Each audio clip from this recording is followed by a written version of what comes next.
Hello everyone, welcome back to my channel, or welcome if you're new. Today I thought I'd do a little catch-up reading video. So if you like chatty book videos, TBRs, monthly wrap-ups, that sort of thing, make sure that you subscribe. So first up, I want to talk about my standout read of the month, and probably one of my favourite books of the year so far already, and that is Wild Dark Shore by Charlotte McConaughey. You may have seen me raving about this book on Instagram because I just absolutely adored it. This book is set on a remote island that houses the world's largest seed bank. There's one family left remaining on this island after the entire research team that was originally there have abandoned it due to the rising sea levels. And then there is an awful storm one night and this woman washes ashore. That's where the story begins. I absolutely love this book, way more than I even expected to. I'd seen a lot of people talking about it online, and so I knew it was going to be good, but I didn't quite expect it to impact me as much as it did, and it got me really excited to just get back into reading a little bit more as well, which is great. It's really atmospheric, emotional, tense. The way that the author builds up the tension through the book is just so expert. It's amazing. It's also really beautifully written. The setting is so like wild but beautiful, and it really makes you want to just go and like connect with the outdoors. So one of the main themes throughout this book that is explored is grief and loss, and this book did have me in tears at many points. Another theme that's really crucial to the story is isolation and the impact that it can have on people. And then also climate change and how that kind of intermixes with all of those other themes. The setting felt so vivid that every time I put the book down, I thought that I was there. It was really weird. I felt totally transported, like genuinely transported by the book. And by the end, I was so emotional and properly in tears reading this. I feel like this is one of those books that once you finish it, you just want to go and recommend it to everybody, which is what I've been doing. So definitely give this one a go. Next up was Broken Country. Now, I'd seen so many people online, again, raving about this book. And when I asked my Instagram followers which one I should read next, everybody was saying this because everybody was like, it's amazing, it's 5 stars, you need to read it now. So I'll read a little bit of the blurb. So Beth was 17 when she first met Gabriel, then he left and it was Frank who picked up the pieces. But when Gabriel comes back years later, their connection is instant. People in the village said nothing good will come of Gabriel's return, and as Beth looks at the man she loves on trial for murder, she can't help thinking they were right. The way this is set up, the beginning of the book, you see a man on trial for murder. The rest of the book you're kind of waiting to see what happens and how we've ended up in that situation. I completely understand the hype. It's so readable. It's one of those books that's quite difficult to put down once you get going. I would say that it took me longer than I expected to get really hooked on the story, which at first I thought, oh, am I not going to enjoy this as much as everybody else, because I think I was about 50 pages in and just not really feeling that gripped by it. But then I properly sat down and had a good reading session, and once I got past that sort of like 50-page point, I then was like, okay, I want to know how this book ends. There were so many plot twists that came quite near the end of the book. I would say I was a little bit disappointed with the fact that I found quite a few of them quite predictable. I don't know if it was just me, but I had seen like most of the plot twists coming. There was one that did surprise me, which was good, and I would say that the book is really well written. There was a lot of foreshadowing, and I feel like, but maybe that's the point. I don't think it took away from my enjoyment of the book, because sometimes it doesn't really matter if you predict a plot twist, but sometimes it is quite fun to have it kind of like mess with your head. Like Wild Dark Shore, not to compare the two, but the plot twist in this, I didn't see it coming, and when I was like, like actually shocked when it happened. On the side it does say the addictive love story, and I would say this is an addictive book. Yeah, I wouldn't say it hit me quite as hard as Wild Dark Shore did, but I still really enjoyed it. I also personally really loved the countryside setting and the fact that it's in the Dorset countryside, because that's where I grew up. It's really familiar and like almost nostalgic to me, even though it's set in the 60s. Like that's such a familiar setting, and the description's so beautiful that you really feel like you're there. So that element of it I also did really enjoy. Really well constructed story. It's very readable, a real page turner. I think this would be a great holiday read, to be honest. It's also really emotional and compelling, and I really enjoyed it. And then lastly, this was actually a reread, and I did this on audiobook. I listened to this one, and this is Fourth Wing. So I originally read this when it came out and absolutely loved it, as everybody did. And then when I tried to continue on with the series, so I think I picked up Iron Flame not long after reading this one. I think I got quite far into it, but I ended up DNFing it because I just couldn't really get myself interested in it for some reason. And I think partially it's because I'd kind of forgotten what happened in Fourth Wing. I just couldn't really keep up with it, and I kind of just lost interest. So I've then not touched it since, and it's been years. But recently I reread the Akatar series because obviously we've had the announcement that Sarah J Maas is going to release a new one, which, side note, very excited about that. But that really got me in like my fantasy mood, and I haven't read any fantasy in a while. I reread those earlier in the year and I thought, now I'm in a fantasy mood, so I'm gonna try again with Fourth Wing because I did really enjoy the first one, and I think if I just read it in a bit more of an engaged way, then maybe I'll understand what's going on a little bit more. I think what happened was I got so invested in Xaden and Violet's love story that I just hyper fixated on the romance element and kind of ignored the rest of the storyline, which actually is a really good storyline once you kind of like actually engage with it. So I found that listening to it on audiobook whilst working from home was really good because the audiobook is really good. I read in a different way when I listen to it on audiobook, and I think sometimes I actually concentrate a little bit better. It kind of depends on the book. Actually, I think I've enjoyed it more the second time round than I did the first time round, and now I'm really excited about Iron Flame. Let's talk about my current read. So I'm currently listening to Iron Flame, and I'm also kind of dipping into it on Kindle as well. It just kind of depends on my mood, but I'm sort of dipping in and out of the two.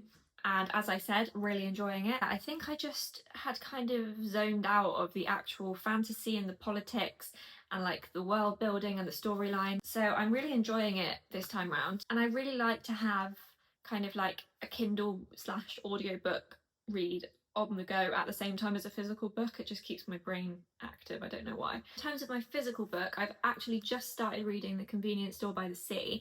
This was voted as my next read by my Instagram followers. I'm really in the mood for this sort of book at the moment. I think because the weather's been a bit nicer. I think because I've been reading sort of heavier books recently, I'm in the mood for something sort of whimsical and fun and cute. And I absolutely love a translated fiction, especially when it's translated from Japanese. Like, they're my favourite books. This sort of style of book where it's set in like a convenience store or a bookshop or a library or whatever, it's just my cup of tea. I love it. It's so cozy, it's so cute, it's so whimsical. This cover as well, so cute. A quaint seaside town in Kitakyushu, Majiko, I probably like butchered that, is full of hidden delights, and one unexpected treasure is the 24/7 convenience store tenderness. Sure, it's a bit odd that the handsome manager has his own fan club, and perhaps the customers are somewhat eccentric, but there's a warmth about tenderness that draws you in. The bright lights are always on, the employees know you by name, and the shelves are stacked with delicious treats from ramen and crispy fried chicken to sweet parfaits. After a while, you get the feeling that whatever you need might just be waiting for you here. So it just sounds really like cute, quirky, but also with that sort of like heartfelt, emotional, tender side that a lot of these Japanese books have. Now, I'm a massive mood reader, so when it comes to like planning my TBR in advance, I don't often do that. I'm really bad at sticking to it.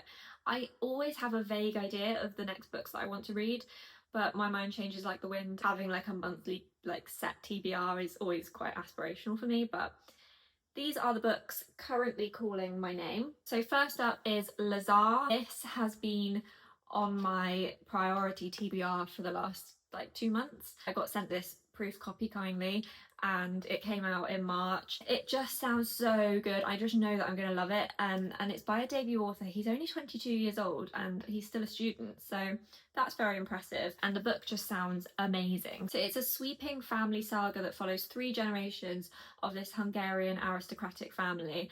I absolutely love a family saga. It's one of my favourite styles of books, so this is really, really calling my name. It's also under 300 pages long, which always appeals to me because I know that it's not going to take me like an age to get through, but I'll be really impressed if he can pull off like a family saga that spans that length of time in such a short book. That intrigues me. Also, it's blurbed by Patti Smith, so if anything's a selling point, it's that.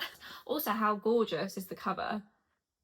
Stunning. Okay, next up, I was sent this one a couple of days ago and yeah, speechless. I just want to pick this up now, but I'm trying to like carry on with the books that I'm currently reading. This is a memoir. I don't usually read too much non-fiction, but this I would definitely make an exception for because wow, it sounds amazing. The Make Believe by Hannah Murray, and it's a memoir of magic and madness. Hannah Murray is an actor who was in Game of Thrones and Skins. You probably recognise her. She played Gilly in Game of Thrones and Cassie in Skins. In 2017, Hannah Murray was a successful actor whose career had taken her to Hollywood and given her the opportunity to act with A-list stars and Oscar-winning directors. But as the daily cost of acting grew, the routine degradations of auditions to repeating violent scenes over and over, Hannah found herself searching for something to make her feel better.